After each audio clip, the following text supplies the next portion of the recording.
This is Coogan Cassius for IFL TV in association with Macklin's Gym Marbella. We're at St James's Park here in Newcastle for the announcement that Bradley Saunders has signed for Matchroom Sport. With me, I've got a very sharply dressed Bradley Saunders. How are you, mate? Very well, thank you very much. Is that again? You look smart. Geordie. Absolutely. Well, this was kind of the worst kept secret over the last few days. As soon as Eddie Hearn mentioned that there was a press conference to announce a new signing up this way, a lot of speculation it was about you. And before we come into that, obviously you turned professional with Frank Warren, got to 10-0 under that, but you become a free agent, we heard you say, and time for you to move on, basically. Like I said, do you know what? And people saying I've done something wrong. I don't feel I've done nothing wrong. You know, my contract was up. I rang Frank, which I know there's no other fighters do that. It was a change as well as anything, and my team and myself, and it was a better move. You know, I mean, I looked at all my options, and I think I picked the best option at the time. You know, I'd like to think I left Frank on a good note. Frank never done no harm to me, and he was brilliant with me.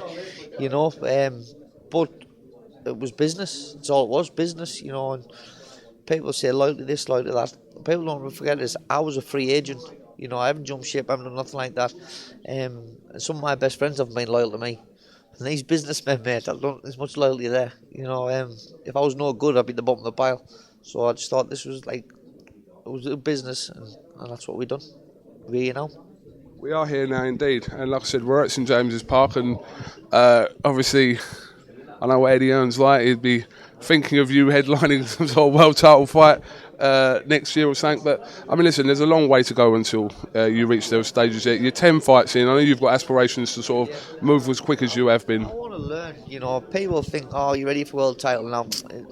I could have said I was ready for world title 3 fights ago. I've got a lot of learning to do. I know that. I'm not stupid. I'd like to think I can get us a lot of experience, get in with some good durable kids and learn this. You know, you've never fought a southpaw, get in with a southpaw and you know, learn it. And I'd like to think that the general public can watch me on Sky next year and say he's ready for a world title without me screaming and shouting about one. You know, I'll fight anyone. Everyone knows that I was screaming and shouting. I tried a little bit last year. It wasn't getting me nowhere. You know, I'm not about calling people out. Respect all fighters. But I've got a lot of learning to do. And when I do learn, I'm learning every fight, and I think this time next year, I'd like you say, the general public to be saying I'm ready for a world title, not me. But obviously, I remember your pro debut, and you haven't been professional that long. But the 10 fights you've reached to, are you satisfied with the way your career's gone up until now? Yeah, definitely. I mean, yeah, I've stopped some people, but like you said, Dean Powell, I remember complaining when I stopped. Danny Donchev, I know, was half a donut, to be honest, but I knocked him out. You know, he never got knocked out. Jason Nesbitt, my first fight, and he said, Bradley, I'm giving you kids to not stop. You know what I mean? I fought Peter McDonough my 4th fight. You know what I mean? Looking back, man, that could have been a big banana skin. You know what I mean? Fought him on my 4th fight, and doing what I've done that Billy Pisbin last, I got rid of him in 80 seconds. So I've been progressed. I can be progressed a little bit quicker now, looking at what I've done, you know, and I'm not bothered about fighting anyone in Britain, but I wouldn't dream of calling people out. I think I don't need anyone. It's like you say, I'm in one direction, and if anyone's in my way, they're going to get it. I like the way you say that, because you said that to me before. Anyone can get it. You're like Adrian Broner. He can get it, anyone can get it. Adrian Broner can get it. Shut his big mouth. Adrian Broner can get it. That's what Bradley Saunders says. But Chris Jenkins fights Willie Lemon for the British title. You got aspirations to go and capture that as your first major title? Well, I'll fight it for any title I can. With Dave Ryan for the Commonwealth, haven't you? The British, I'm after this and I'm after them all. I was after them last year. Willie Lemon got offered me last year and I refused it. Curtis Woodhouse did for the British, refused it. They were getting top money, you know. And they say, oh, what's he done? Well, I tell you what I haven't done. I haven't boxed you because you wouldn't fight me. You know, so I'm there. I'm here to fight. I'm here to win, and I want to do well. I want to go. I don't want to go back or anything. I'm just on me one way. And if you're winning, doing well, good luck. Hopefully, I'll meet you there. You know, I just want to be number one, and if it means bypassing that and going different routes, fighting some top Americans, so be it. We all know you've set yourself out in Spain, in Marbella, at the MGM gym, under great environment there, and I haven't just got to say that it is a great environment there, but you've put yourself out there to, take yourself away from whatever's here to do your training up there with Seamus and the team there. But that's all been working out for you fine. Brilliant. The top people, that yourself, the people who's never been, will never know. But I couldn't be around better people. Everything's done for me. Even all the people in Saunders, the bar above, going down to the gym. My manager Daniel, his brother Chris. Then you've got Ant who's in the gym. Taff, one of the strength coaches. Seamus, my coach, and Matthew, and all the boxers. There's that many. I can't name them all. But it's just a top place for me in general. To just base myself there now. I'll always be there for the rest of my life. I'll always have a place there. But these next 5 years, I want to add. I've got a new, a strength coach now, Ian Glass of Muscle World Nutrition. Unbelievable. The things I'm doing. Some of them, I think it sounds ridiculous, but I do it. And I see the benefits the next day. As in, he'll test me, boom, and I'm breaking out personal bests all the time. Weights flying off me. I've been dying for 2 weeks. And like I said, the mirror never lies. I look in the mirror now and I can see I've changed. Which is good. I'll get this fight out of the way. I think I want to fight a welterweight. Just to get in there, get the cobwebs off, and then really push on next year. Eddie Hearn also announced that you'll be added to the November 22nd card in Liverpool on the pay-per-view show. So you're jumping straight into a pay-per-view show with your first fight with Matchroom. Yeah, well, do you know what? I've had a few people tweet me today saying I hope Saunders is not fighting on that bill because I'll have to get it. So it is good and it's a very good card to be on. But it's nice even to see my Twitter followers saying they weren't going to get it, but they're going to tune in to get it now because I'm on. And there's a lot more of that to come. I know there's big fights next year for me. I know Eddie's got loads of light welters, and I respect every single one of them. Good luck to them all.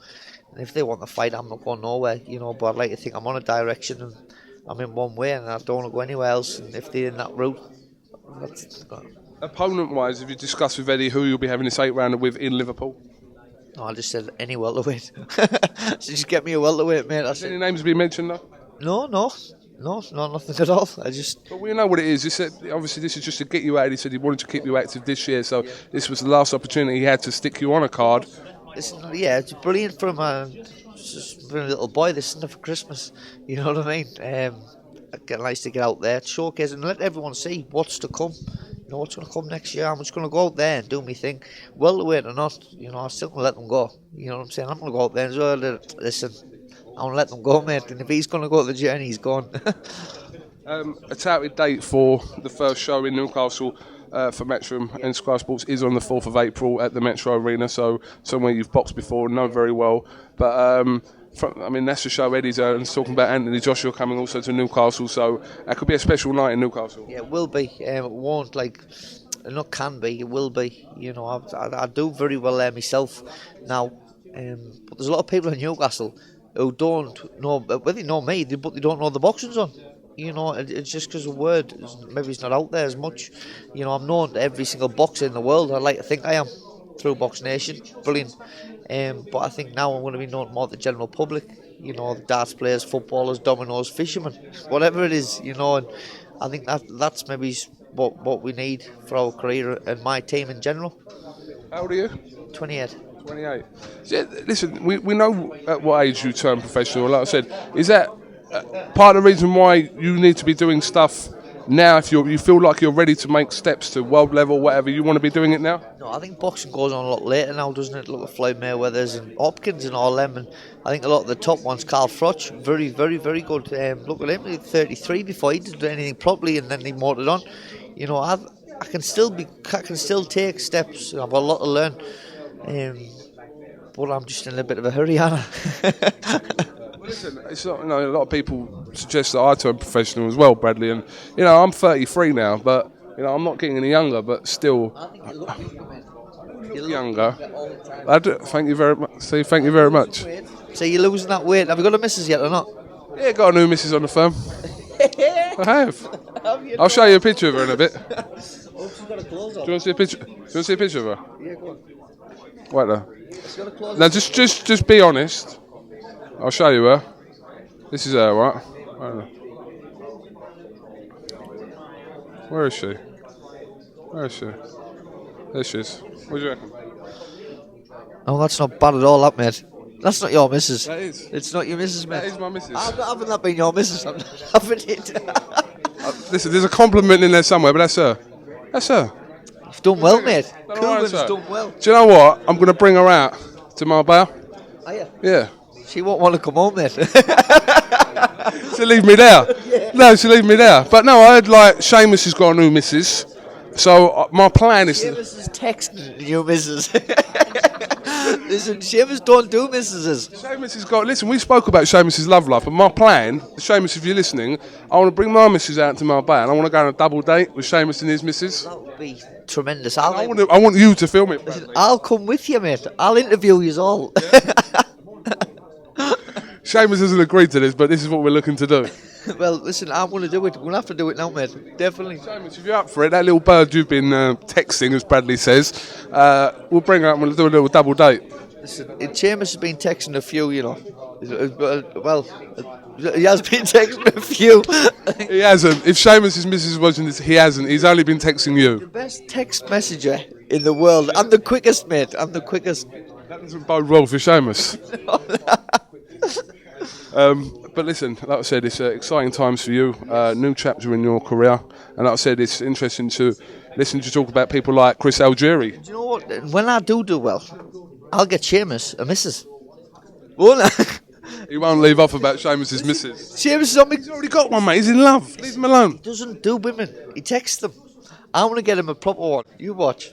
I want to get him. His missus might be watching this now. He's going to have cause murders. They might be split up after this video. I've never met the woman. No. Has anyone met her? I'm sorry if I haven't seen you. Yeah. I don't know. I wonder what she thinks of his Alice band he wears and if that's manly enough.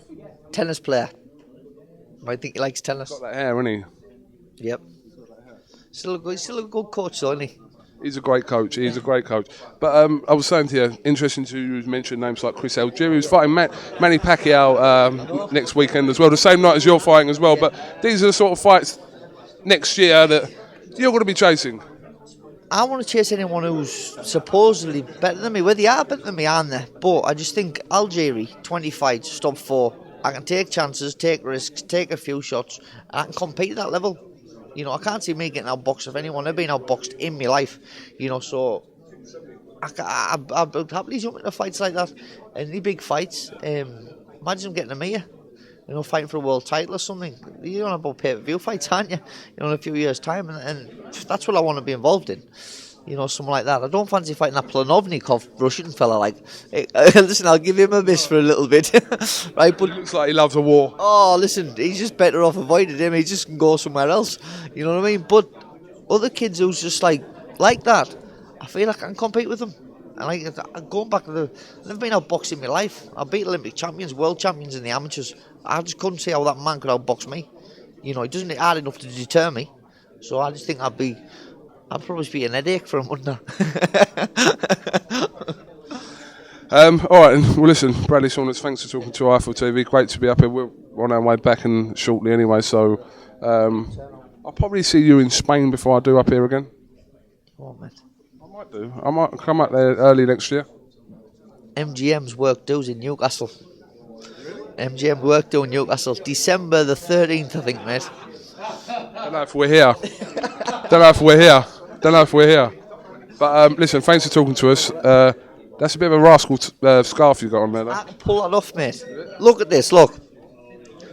There's Different. nothing wrong with it whatsoever. Yeah. Is that your mum's? It's different. Is that Tracy's? No, is that your mum? Seriously? Yeah. Oh, yeah. Where is your mum? I saw her earlier. I wonder if she's gone. She's gone away, mate. She said she'd have to go before you try and get hold of her. She tried to punch me last time I was in Newcastle. On the jaw. She swung for me. No, I didn't do that. Listen, my missus might be watching this. I definitely didn't do that. But she swung for me. Did she? Yeah, she thought I was someone else and she absolutely swung for me. Well, that's nice. Swings for everyone, mate. Didn't she realise it was me and she gave me a cuddle? I've copped a few, mate. I bet you have.